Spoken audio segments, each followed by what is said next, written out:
केतन अग्रवाल हत्याकांड में अब सिर्फ हत्या की जांच नहीं बल्कि कानूनी लड़ाई भी तेज होती दिखाई दे रही है। एक तरफ पुलिस इस सनसनीखेज हत्याकांड की हर कड़ी जोड़ने में जुटी हुई है तो वहीं दूसरी तरफ अदालत के अंदर और बाहर वकील को लेकर नया विवाद खड़ा हो गया है। बड़गांव मावल कोर्ट ने इस मामले के मुख्य आरोपी सिया गोयल और चेतन को 3 जुलाई तक पुलिस हिरासत में भेज दिया है।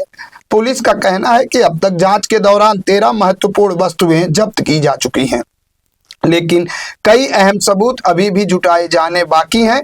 जांच एजेंसी यह पता लगाने की कोशिश कर रही है कि दोनों आरोपी अलग अलग जगहों पर रहने के बावजूद कहां मिले थे, उनकी मुलाकातें किन किन परिस्थितियों में हुई और कथित तौर पर हत्या की साजिश कहां रची गई। इसी बीच कोर्ट में एक ऐसा घटनाक्रम सामने आया जिसने पूरे मामले को नया मोड़ दे दिया। सुनवाई के दौरान सिया गोयल की ओर से 2 अलग अलग वकील अदालत में मौजूद थे।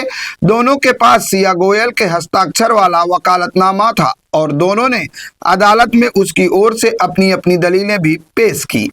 लेकिन बहस खत्म होने के बाद अदालत ने उस समय असामान्य स्थिति बन गई जब सिया गोयल ने खुद हाथ उठाकर कहा कि अधिवक्ता आशुतोष श्रीवास्तव उसके दूसरे वकील नहीं है। वहीं दूसरी ओर आशुतोष श्रीवास्तव का दावा है कि उनके पास सिया गोयल के हस्ताक्षर वाला हलफनामा मौजूद है, जिसके आधार पर उन्होंने अदालत में उसकी पैरवी की।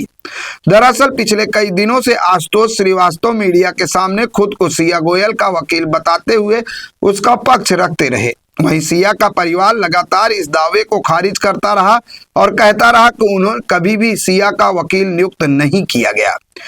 इन विरोधाभासी दावों के बीच आशुतोष श्रीवास्तव अदालत पहुंचे, बहस की और अब उन्होंने सिया गोयल के भाई साहिल गोयल को 10 करोड़ रुपए का मानहानि का कानूनी नोटिस भी भेज दिया है। यानी अब केतन अग्रवाल हत्याकांड 2 मोर्चों पर चर्चा का विषय बन गया है।